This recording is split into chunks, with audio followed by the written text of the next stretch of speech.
Mohammad Aamir YouTube और Facebook channel पर खुश आमदीद। आप देख रहे हैं सिकंदर आजम और राजा पोरस, एक डॉक्यूमेंट्री वीलाग। यूनानी फ़लसफ़ी और मुअर्रिख़ पिलवटरिक ने सिकंदर की शख्सियत को बयान करते हुए लिखा है कि उनका रंग तो गोरा था, लेकिन चेहरा सुर्खी माइल था। सिकंदर का कद एक आम मकदूनियाई के मुकाबले में छोटा था, लेकिन मैदान जंग में उनके कद का कोई असर नज़र नहीं आता था। सिकंदर दाढ़ी नहीं रखता था, इसके रुखसार पतले थे, इसकी आंखों में भरपूर अज़्म नजर आता था। मार्क्स कर्टियस ने सिकंदर पर किताब ए हिस्ट्री ऑफ अलेक्जेंडर में लिखा है कि इसकी आंखों में इतनी ताकत थी कि सामने वाले इसे देखकर ही घबरा जाते थे।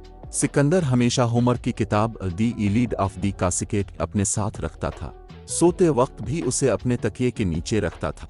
पिलवटरिक सिकंदर ने सवाने हयात the life of Alexander the Great में लिखा है कि सिकंदर ने कभी भी जिस्मानी लज्जतों में कोई दिलचस्पी नहीं दिखाई, जबकि दूसरे मामलात में भी इससे ज्यादा बाहिम्मत और निडर लोग कम ही हुए होंगे।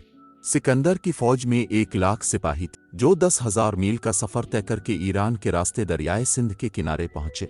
326 कब्ल मसीह के अवाइल में जब सिकंदर ईरान में था, तो उसने ईरान के नज़दीक हिंदुस्तानी शहरों के बादशाहों के पास कासिद भेजे और उनसे कहा कि वो उनकी मातहती कबूल कर लें। सिकंदर जैसे ही काबुल की वादी में पहुंचा, बादशाह इससे मिलने पहुंचने लगे। इनमें से एक हिंदुस्तानी शहर टेक्सला का हुक्मरान अभी भी था। सिकंदर के साथ अपनी वफादारी जाहिर करने के लिए इसने सिकंदर को 65 हाथियों का नजराना पेश किया, ताकि वो उन्हें अपनी आने वाली मुहिम में इस्तेमाल कर सके। टेक्सला का बादशाह भी सिकंदर की इतनी खातिर तवाज़ो इसलिए कर रहा था क्योंकि वो चाहता था कि सिकंदर उसके दुश्मन पोरस के खिलाफ जंग में इसका साथ दे। मार्क्स कर्ट्स लिखते हैं कि इसने दानिस्ता तौर पर सिकंदर के लिए हिंदुस्तान के दरवाजे खोल दिए थे। उसने सिकंदर की फौज को अनाज के साथ साथ 5,000 हिंदुस्तानी सिपाही और 65 हाथी पेश किए। सिकंदर के सवाने निगार फिलिप फरीमैन ने अपनी किताब अलेक्जेंडर दी ग्रेट में लिखा है, इस मोड़ पर सिकंदर ने अपनी फौज को 2 हिस्सों में तकसीम कर दिया।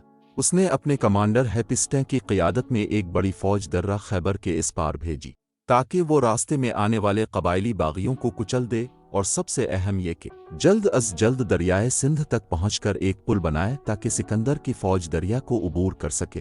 सिकंदर की फौज को दरियाए सिंध तक पहुंचने में 20 दिन लग गए। वहां टेक्सला के बादशाह ने दरियाए सिंध पर कश्तियों से पुल बनाने में उनकी मदद की। दरियाए सिंध के किनारे रहने वाले लोग जानते थे कि दरिया के बहाव के मुतवाज़ी लकड़ी की कश्तियों को जोड़कर दरिया पर पुल बनाया जा सकता है। सिकंदर के जासूसों ने इत्तला दी कि पोरस के पास एक बड़ी फौज है जिसमें बहुत बड़े बड़े हाथी शामिल हैं।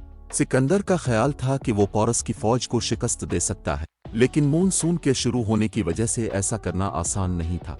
सिकंदर और उनके सिपाही कई दिनों तक मार्च करते हुए दरियाए जेहलम के करीब पहुंच गए। पोरस की फौज जेहलम की दूसरी तरफ थी। सिकंदर ने दरिया के शुमाली किनारे पर डेरा डाला। वो ऐसी जगह की तलाश में था जहां से पोरस उन्हें दरिया पार करते हुए ना देख सके। पोरस को धोखा देने के लिए उन्होंने अपनी फौज को दरिया के किनारे बहुत पीछे भेज दिया। सिकंदर ने अपने सिपाहियों को एक जगह नहीं रखा, कभी मगरिब की तरफ ले जाते और कभी मशरिक की तरफ। इस दौरान उन्होंने दरिया के किनारे अलाव जलाया और खूब शोर मचाना शुरू कर दिया। दरिया के दूसरी तरफ पोरस के सिपाहियों को सिकंदर के सिपाहियों की नकलो हरकत की आदत पड़ गई और उन्होंने उन पर कड़ी नजर रखना छोड़ दिया। सिकंदर की फौज के बरक्स पोरस की फौज एक जगह ही रही, क्योंकि हाथी सबसे आगे तैनात थे और उन्हें बार बार इधर उधर मुंतकिल करना बहुत मुश्किल था। सिकंदर ने यह भी हुक्म दिया कि आसपास के खेतों से अनाज उसके कैंप में लाया जाए। पोरस के जासूसों ने जब यह खबर दी तो पोरस ने इसका मतलब ये लिया कि सिकंदर ने मानसून के इख्तिताम तक वहां रहने का इरादा कर लिया है। इसी दौरान जोरदार आंधी और तूफान आया। उसका फायदा उठाकर सिकंदर ने सिपाहियों को दरिया पार करवा दिया।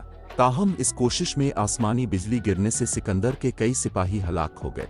पोरस को जब इस बात का इल्म हुआ तो उन्होंने सिकंदर के फौजियों को दरिया पार करने से रोकने की कोशिश की। अगरचे पोरस एक बहादुर और काबिल जनरल था, लेकिन इसके सामने मसला ये था कि सिकंदर के तरबियत याफ्ता सिपाहियों का सामना कैसे किया जाए। पोरस के हक में एक ही बात थी कि उसकी फौज में हाथी बहुत थे। फिलिप फरीमैन लिखते हैं, लेकिन सिकंदर के सिपाहियों को मालूम हो चुका था कि हाथियों से कैसे लड़ना है। सिकंदर के सिपाही हाथी को घेर कर इस पर नेज़ों से हमला कर देते। इसी दौरान एक तीर अंदाज हाथी की आंख पर निशाना लगाता। जैसे ही हाथी की आंख में तीर लगता, बेकाबू होकर वह इधर उधर भागने लगता और अपने ही लोगों को कुचल डालता। सिकंदर ने अपने सिपाहियों को पोरस के सिपाहियों के बाईं और दाएं तरफ भेजा और उनसे कहा कि वो आगे बढ़कर पोरस के सिपाहियों पर पीछे से हमला करें। इस शदीद लड़ाई में दोनों तरफ के बहुत से फौजी मारे गए और बड़ी तादाद में दूसरे लोग भी मारे गए। ये जंग पंजाब में जलालपुर के मकाम पर दरियाए जेहलम के किनारे हुई। सिकंदर अपने घोड़े बोसिफिल्स पर सवार थे। एक तीर घोड़े को लगा और वो वहीं गिर गया। सिकंदर को अपने घोड़े की मौत पर गम मनाने का वक्त भी ना मिला। उसने एक और घोड़ा लिया और जंग जारी रखी।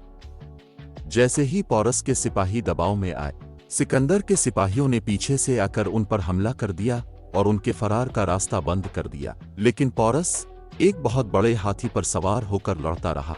इसकी हिम्मत को सराहते हुए सिकंदर ने इसे पैगाम भेजा कि अगर वो हथियार डाल दे तो उसकी जान बच जाएगी। लेकिन पोरस ने सिकंदर की बात न मानी और लड़ाई जारी रखी। फिर सिकंदर ने पोरस के पास एक और कासिद भेजा, जिसने पोरस को हथियार डालने पर आमादा किया। फिलिप फरीमैन लिखते हैं, जब दोनों बादशाहों की मुलाकात हुई तो पोरस के हाथी ने जख्मी होने के बावजूद उसे घुटनों के बाल नीचे उतरने में मदद की। सिकंदर पोरस की 6 फुट लंबी शख्सियत से बहुत मुतासिर हुआ। पकड़े जाने के बाद सिकंदर ने पोरस से पूछा कि उनके साथ क्या सलूक किया जाए। पोरस ने फौरन जवाब दिया कि जो एक बादशाह दूसरे बादशाह के साथ किया करता है। सिकंदर ने पोरस को मरहम पट्टी के लिए मैदान जंग से जाने की इजाज़त दे दी। कुछ दिनों बाद इसने न सिर्फ पोरस से जीती हुई सरजमीन उन्हें लूटा दी, बल्कि आसपास की कुछ इजाफी ज़मीनें भी उन्हें अता कर दें। सिकंदर के मावनीन ने इसे पसंद नहीं किया। अपने मकतूल घोड़े की याद में सिकंदर ने मैदान जंग के करीब एक नए शहर की बुनियाद रखी और उसका नाम अपने घोड़े के नाम पर बोसिफिल्स रखा। सिकंदर के सवाने निगार प्लोटारुक लिखते हैं, जब तक पोरस लड़ने की पोजीशन में था उसने सिकंदर का जबरदस्त मुकाबला किया। सिकंदर इससे आगे गंगा के साहिल तक जाना चाहता था, लेकिन इसके सिपाही पसोपेश का शिकार थे। एक बूढ़े सिपाही ने पूरी फौज की तरफ से बात करते हुए कहा, ये हमारे लिए एजाज की बात है कि हम हर किस्म के खतरात का सामना करते हुए आपके साथ यहाँ तक पहुँचे, लेकिन अब हम थक चुके हैं और हमारी हिम्मत जवाब दी चुकी है। हमारे बहुत से साथी इस दौरान मैदान जंग में खत्म हो गए और जो अभी तक जिंदा हैं, उनके जिस्मों पर इस मुहिम के निशानात हैं। उनके कपड़े भी कब के तार तार हो गए हैं। उन्हें अब अपने आर्मर के नीचे ईरानी और हिंदुस्तानी कपड़े पहनने पड़ रहे हैं। हम अपने वालिदैन को देखना चाहते हैं और अपने बच्चों को दोबारा गाले लगाना चाहते हैं। हम चाहते हैं कि हम सब वापस मैसिडोनिया जाएं। इसके बाद अब एक बार फिर नई नस्ल के साथ एक और मुहिम पर निकल जाएं। जहां तक हमारा ताल्लुक है तो हम अब इससे आगे नहीं जा सकते। जैसे ही बूढ़े सिपाही ने बात खत्म की, तमाम सिपाहियों ने तालियां बजाकर उसकी बात की तायीद की। लेकिन सिकंदर को उसकी बात पसंद नहीं आई।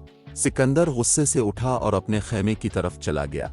उसने 3 दिन तक अपने किसी करीबी साथी से बात नहीं की। वो इंतजार करता रहा कि इसके सिपाही इसके पास आएं और इसे मनाएं और मुआफ़ी मांगे, लेकिन इस बार कोई इसके पास नहीं पहुंचा। आखिरकार सिकंदर को ये मानना पड़ा कि उनका दरियाए गंगा तक पहुंचने का ख्वाब कभी पूरा नहीं होगा। फिर उन्होंने अपने तमाम सिपाहियों को जमा किया और ऐलान किया कि वो अपने घर वापस जा रहे हैं। उसने मशरिक की जानिब एक उदास नज़र डाली और अपने मुल्क मकदूनिया की तरफ वापस चल पड़ा।